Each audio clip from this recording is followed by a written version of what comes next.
Imagine this, a room filled with the most powerful people in society, philanthropists, media elites, and high-profile figures, all gathered for a night of charity and goodwill. The atmosphere is electric, and the chandeliers are sparkling. But what starts as a sophisticated evening quickly turns into a showdown that no one saw coming. Tonight, we're diving into the unforgettable moment when Barron Trump, the youngest son of the Trump family, stepped into the spotlight and changed the game forever. Stick around, because this story is one you won't want to miss. The opulent ballroom of the New York Charity Gala was alive with anticipation. The evening was meant to be a celebration of goodwill, attended by high-profile figures from society. Melania Trump, the guest of honor, stood out in an exquisite midnight blue gown. Despite the constant political controversies surrounding her husband, she had maintained her poise, choosing to focus on charitable causes and steer clear of the chaos. Tonight was no exception. As she stepped onto the stage to deliver her speech on children's education and humanitarian efforts, the crowd fell silent. But just as she was concluding, a voice cut through the air like a blade. "Mrs. Trump, how does it feel to be complicit in your husband's agenda?" The tone was biting, laced with mockery. It was Tim Stanley, a tall, impeccably dressed journalist known for his outspoken liberal views. His microphone was poised like a weapon, ready to strike. A hush fell over the room. Attendees shifted in their seats, exchanging uneasy glances. This was no longer a routine Q&A. Melania's lips parted slightly, but before she could respond, Stanley pressed on. "Your husband has been accused of dividing the nation, of inciting hatred." He continued, his voice growing more assertive. "And yet, you stand here portraying yourself as a role model. Don't you think the true role models are the ones resisting him?" That's enough. Every head in the room turned as Barron Trump stepped forward from the audience. At 18, he was no longer the reserved boy the world had once known. Tall and composed, he carried himself with the poise of someone accustomed to public scrutiny. He wasn't just the son of a president anymore. He was his own person. And in this moment, he wasn't going to let anyone disrespect his mother. With squared shoulders and a clenched jaw, Barron strode past the tables without hesitation. He stepped onto the stage, positioning himself directly between his mother and the reporter. His mere presence was enough to alter the energy in the room. "Excuse me," Barron said, his voice steady and resolute. Stanley arched an eyebrow, surprised but remaining composed. "You can ask tough questions," Barron continued, "but this isn't journalism, this is harassment." A murmur spread through the crowd. Stanley let out a short, breathy laugh, attempting to dismiss the moment. "Oh, and I suppose the president's son is about to give me a lecture on media ethics?" Barron tilted his head slightly, his eyes locked onto Stanley's with unshaken focus. "No," he responded smoothly. "I'm going to show you what respect looks like." The tension in the ballroom escalated. All attention was fixed on Barron. No one had anticipated him stepping in, certainly not like this, with such composed determination. Stanley, the outspoken journalist who had initiated the confrontation, was still processing what had just happened. He had expected nervousness, hesitation, perhaps a moment of uncertainty he could turn into a viral soundbite. What he hadn't expected was Barron Trump standing his ground. The smirk on Stanley's face faltered for just a second before he quickly regained his composure. He chuckled, shaking his head as if amused. "Respect?" he repeated, his tone laced with sarcasm. "Forgive me, Barron, but I don't think you or your family are in any position to lecture the press on respect." A few scattered chuckles rippled through the audience, uncertain and uneasy. Some remained motionless, watching as this unexpected confrontation unfolded. Barron stood firm, his shoulders squared, and when he spoke, his tone was steady yet unwavering. "You can ask whatever questions you want," he said, "but what you just did, that wasn't a question. You tried to embarrass my mother." Stanley's smirk wavered slightly, though he didn't back down. "Mrs. Trump is a public figure," he replied.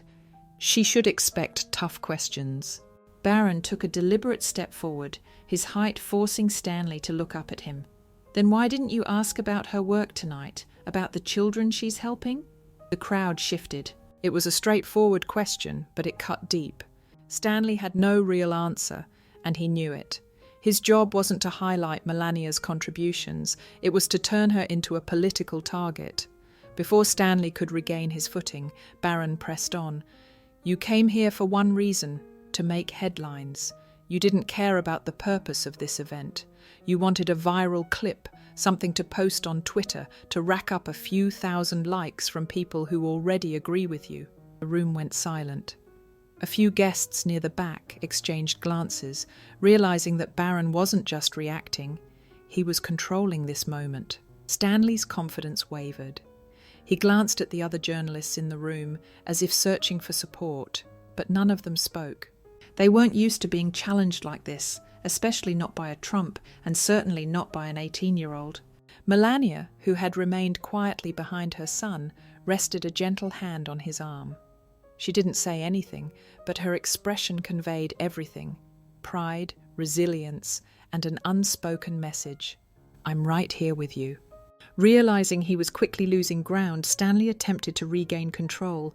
He forced a smirk and crossed his arms. "You're young, Barron," he said, shaking his head. "You don't understand how this works." Barron didn't even blink. "I know exactly how this works," he said smoothly. "I've watched people like you go after my family since I was a kid." The journalist's smirk disappeared entirely. Barron stepped forward again, his voice unwavering. "I just never imagined you'd be desperate enough to target a woman who's done nothing but try to help others." A wave of whispers spread through the crowd. Someone in the back even let out a quiet gasp. Even some journalists, expecting another routine takedown of a Trump, were momentarily stunned into silence. Stanley's face flushed slightly, but before he could respond, another voice cut through the tension. "Barron's right." A man in a well-tailored suit stood near one of the round tables.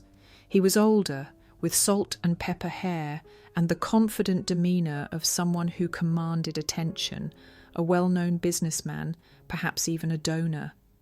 He locked eyes with Stanley. "This is a charity event," he said. "This isn't the place for petty political ambushes." More murmurs rippled through the room. A few heads nodded in agreement. For the first time that evening, Tim Stanley looked unsure of himself. His moment was slipping away, and Barron Trump was far from done. The silence in the ballroom was thick, charged with tension and anticipation. Every gaze was fixed on Barron. No one had ever seen a Trump challenge the media like this, not with anger or distraction, but with cold, deliberate precision. He wasn't lashing out. He was dismantling Stanley piece by piece. Tim Stanley, the once assured liberal journalist, clenched his jaw. He was losing control of the moment, and he knew it. He had arrived expecting to bait the young Trump into an awkward mistake, a headline-worthy blunder. Instead, he had walked straight into a storm he hadn't anticipated. But Stanley wasn't finished. He forced out a chuckle, shaking his head like Barron was nothing more than an inexperienced teenager. "You know, Barron," he said, "it's easy to defend your family when you've been raised in a tower of privilege, but out here in the real world, people like me have to ask the difficult questions. That's what journalism is." A few familiar faces in the crowd instinctively nodded, but something felt off. The usual rhythm of media attacks wasn't landing tonight. Stanley's words sounded strained, almost desperate. Barron tilted his head slightly, the corner of his mouth hinting at a smirk. He had him. "Oh, you mean the real world, where my mother is dedicating her time to charity while you're here trying to make a headline by humiliating her?" Stanley's smirk disappeared. Barron stepped forward, his voice steady but commanding attention. "You want to talk about the real world? Fine." He gestured toward the audience. "How many people here came tonight to support children, to talk about education and giving back?" A few hands went up, Others nodded. Even those who weren't Trump supporters hadn't come for a political battle. They were here for the cause. Barron turned back to Stanley. And how many of you showed up to watch him turn this into a spectacle about himself? The crowd stirred. A few quiet laughs spread across the room. The power dynamic had shifted entirely. Stanley was no longer steering the moment. He started to speak, but Barron cut in. "No, really," Barron said, pausing as if waiting for an answer. "Because from where I stand, the only person who thought this was about politics was you." Scattered applause broke out. It wasn't just polite, it was approving.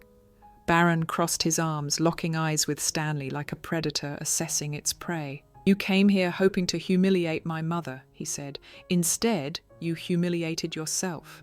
The room erupted. Even those who weren't Trump supporters recognized what had just happened. Barron had done something no one had seen before.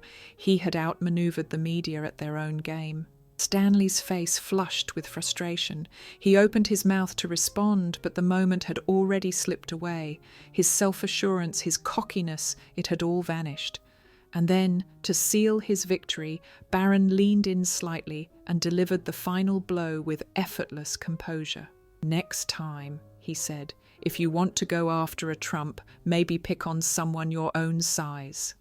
The ballroom erupted in applause. Stanley went rigid. He had no retort. He had played his game, and tonight he had lost. As Barron turned back toward his mother, standing poised and unwavering, one thing was undeniable to everyone in the room. The youngest Trump had just left his mark. The applause was still echoing when Stanley grasped just how badly the tables had turned. His once confident smirk had disappeared, replaced by a strained, artificial expression, as though he was struggling to maintain composure while everything collapsed around him. Barron stood tall, his posture strong, his gaze locked onto Stanley like a predator eyeing wounded prey. He had seized the moment, and the audience recognized it. Stanley was no longer the hunter. He had become the hunted. But the journalist wasn't ready to concede just yet.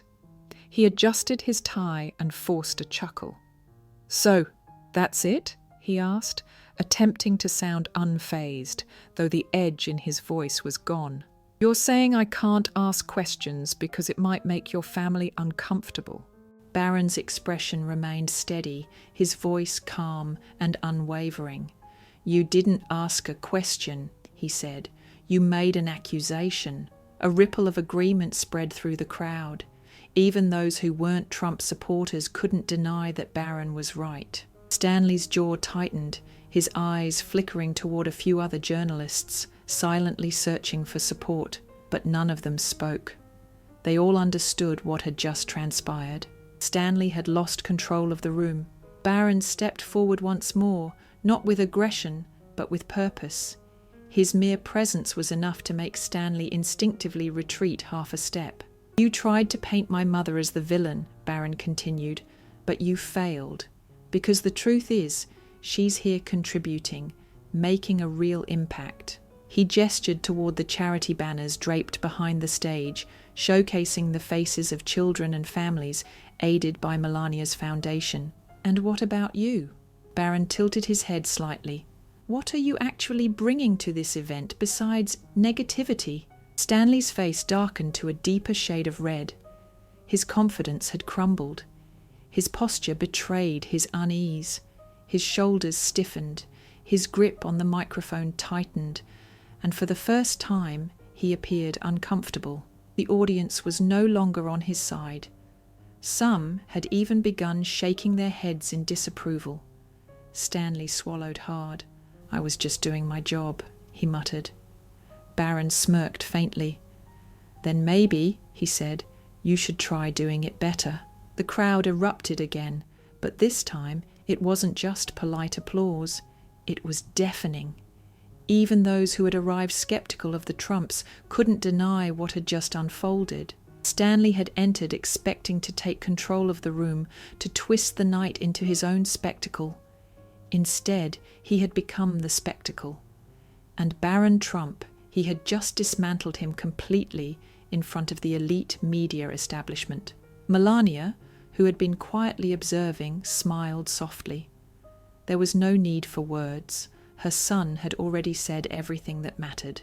Stanley, recognizing there was no salvaging the situation, slowly lowered his microphone and turned away.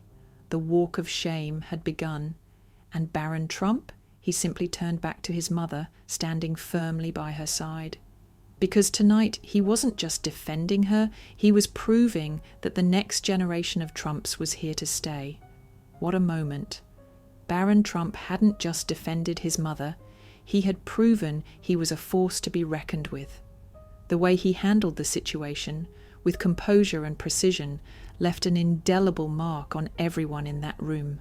It was a reminder that courage and integrity can shine brightest in the most unexpected moments. And for Barron, this was just the beginning. If you enjoyed the story and found it meaningful, don't forget to leave a like. It really helps us reach more people. We'd also love to hear from you. Share your thoughts and the lessons you've learned in the comments below. Your insights could inspire someone else.